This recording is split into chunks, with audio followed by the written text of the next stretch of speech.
I really wonder how many people have even very much thought about the Constitution and the Declaration of Independence and what they have meant to the United States. I really wonder that. And I wonder how many people think that it's just an outdated parchment that lots of people think is important and they are mistaken in what it is that they believe. One of the things that you can find in that document is a particular phrase, and I may mangle it a tiny bit here. I'm doing this from memory, not from having read it recently. But essentially it is to the states and to the people. And that's what I want to talk about on today's edition of the Daily Summation from Kurt's Religion and Politics. I'm your host, I'm Kurt, and today is Tuesday, the 22nd of February of 2021. Welcome to everyone who's here on Rumble, the podcast, YouTube, BitChute, CloutHub, my Facebook page, which would be the Kurt's Religion and Politics page there, kurtzreligionandpolitics.locals.com, my Kurt's Religion and Politics group on minds.com, minds.com, on Parler, on Gab, or wherever else you happen to be picking me up. And again, the thing that I'm going to talk about today is this subject of to the states and the people. And I'm going to go ahead and go through my notes as usual to kind of give you some idea exactly what it is that I'm trying to say. One of the more important phrases in the United States Constitution sums up the idea that anything not enumerated to the national government, that is not their say-so, something that they're allowed to say, would be, quote, reserved to the states or to the people. Now, again, is that an exact quote? You would have to check and see. And I'm more than happy to be corrected. That's probably a paraphrase, though, since I don't perfectly recall the wording. The idea is clear in my mind, though. That's what you need to understand. It is that the federal government should be intentionally limited in scope, and that those things for which it cannot be counted responsible will be left to lower levels of government. And oh, by the way, those things for which it can be counted responsible will be found enumerated in the Constitution. It seems like something that people should count self-evident, why things were set up this way. Even so, I think it's important to talk this out. Why do you suppose those writing what amounts to the Charter for the Nation made such a point of enumerating a very limited set of things to the national government is even allowed to do? Do you suppose they just thought certain of the programs that could have been created at the federal level really should have been built in all states or lower entities? Is that, you think that's why they did it? Because they wanted to make it so that the states had the ability to create programs that the federal government thought that should exist on their own?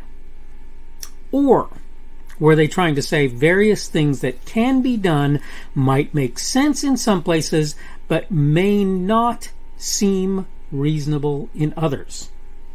I'm inclined to say the latter. That is to say, in my mind, what's going on here is I think they were saying, look, not every state is the same, and therefore not every state should be expected to do exactly the same thing in terms of programs and so forth. So, when I hear about programs like food stamps, and even more so Medicaid, I have to say I'm pretty sure these are not things that should be mandated or even highly suggested, even though they might seem like constructs that should be required or even strongly encouraged to some people. You may think that, but I permit me to disagree. This also applies to things like the USDA, using the USDA to implement food programs in school systems and daycares. That's not appropriate as far as I'm concerned. More importantly, the idea that each state should have any program because other states do so or because the federal government mandates it or thinks it's a good idea, aside from the federal government trying to push such things, is pretty much a garbage idea in my opinion. Okay? The point is, if the states say every state should have this, that's not really something that stands to reason as a result. One of the most important reasons the states and the people were given the majority of the power is that the states had vastly different ideas about what should and should not exist in any given smaller entity. This was particularly due to the geographical regions and additionally to different political leanings in the several states. It's only become more true that variants exist in the states as more of them have come into being. So, you had the original 13, now you've got 52. Sorry, we're not, or 51 or whatever it was Mr. Obama said. 50 states, right? You've got 50 in there. They're substantially different. Let's face it, Utah and New York State are incredibly different in topology. Add to that the idea that the way they tend to look at government and what their people may or may not do, how they look at that, and it's hard to find a starker contrast between two states. You could, but it'd be awfully hard, I think. The reality is simple in my way of thinking. The fact that Massachusetts has a different idea of how things should be run than, say, Mississippi should surprise pretty much, nobody, I would think. When I hear those words to the states and the people, or the people, whatever it is, I come to the conclusion diversity was expected, and to maintain the Union, it was not just allowed, but not to be meddled with. And I'm curious what you think about that. I'd love to hear what other people have to say about this. Done with my notes.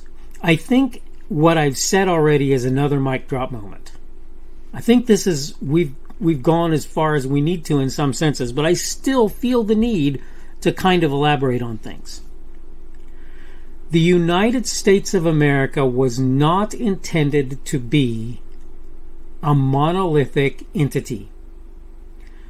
It was intended to be an entity with an umbrella that oversaw the states that existed within it, but the states were largely expected to conduct their own business, whatever that looked like, whether it was private, whether it was government, whatever it was. The states were intended to do that. That was not something that the federal government was ever supposed to do. So when you hear about a Department of Education or a Department of Energy or a Department of the Federal Communications Commission or the Federal Aviation Administration or the Federal Food and Drug Administration, all of these entities were things that were not supposed to happen on a federal level.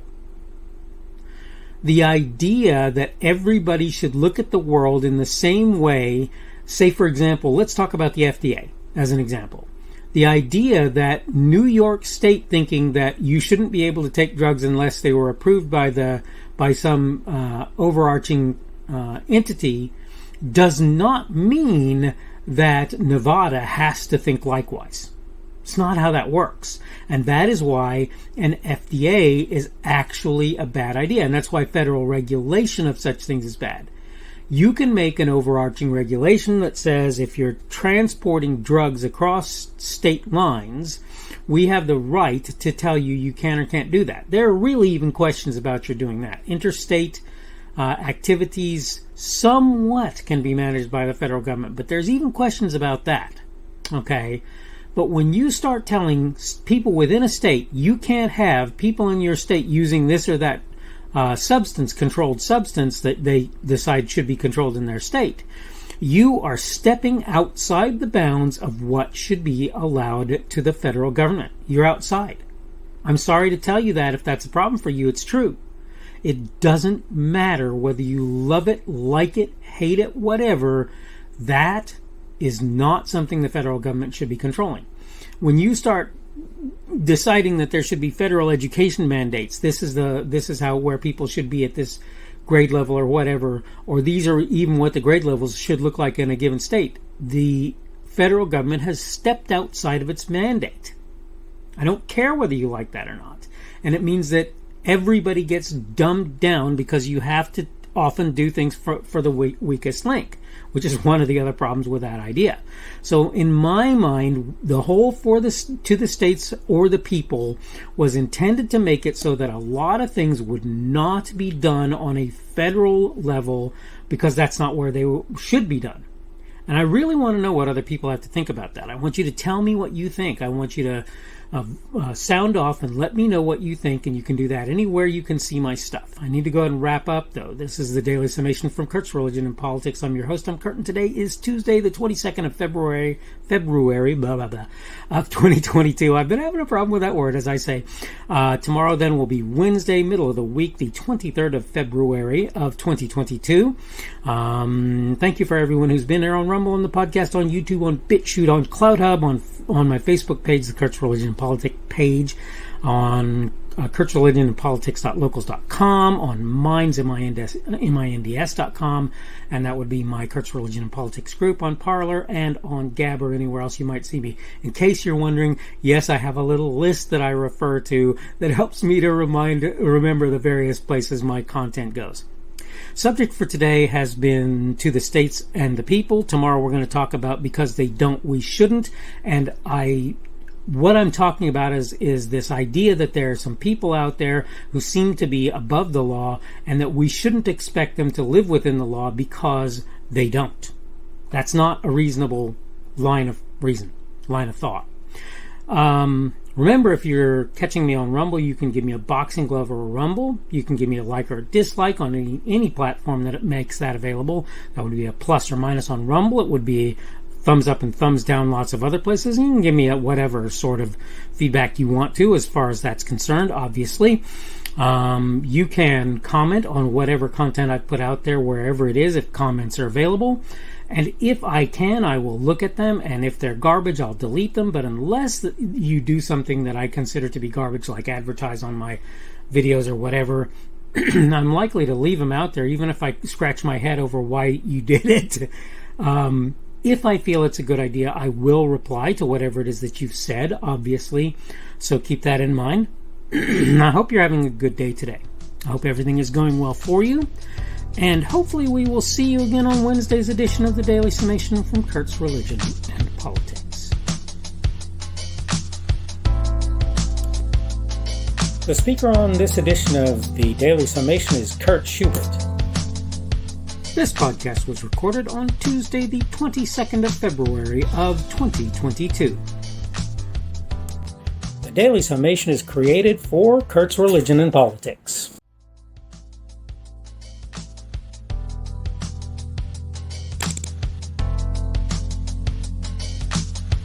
Thanks for watching this edition of the Daily Summation from Kurt's Religion and Politics. I hope you found it entertaining or instructional, or maybe both. If you want to see more from me, you can go to blogs.kpschubert.com. That's blogs.kpschubert.com. I am on Twitter, Parler, and Minds.com. My handle on each of those is @kpschubert. That's @kpschubert. I have a Rumble and a YouTube channel. They are the Kurt's Religion and Politics channels on Rumble and YouTube. I have a Facebook page. The Facebook page is Kurt's Religion and Politics as well. I am on Patreon. If you want to support me, that's one of the better places you can do that. And you will find me at Kurt's Religion and Politics on Patreon.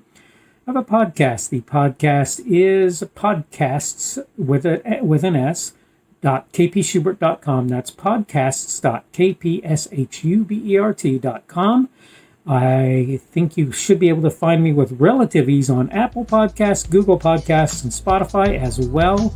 The best way I find to do that is to look for Kurt's Religion and Politics. You can try to use the Daily Summation. I find that it doesn't work as well as a general rule, but you can always try that. I'm glad to have you aboard today, and hopefully we will see you again tomorrow.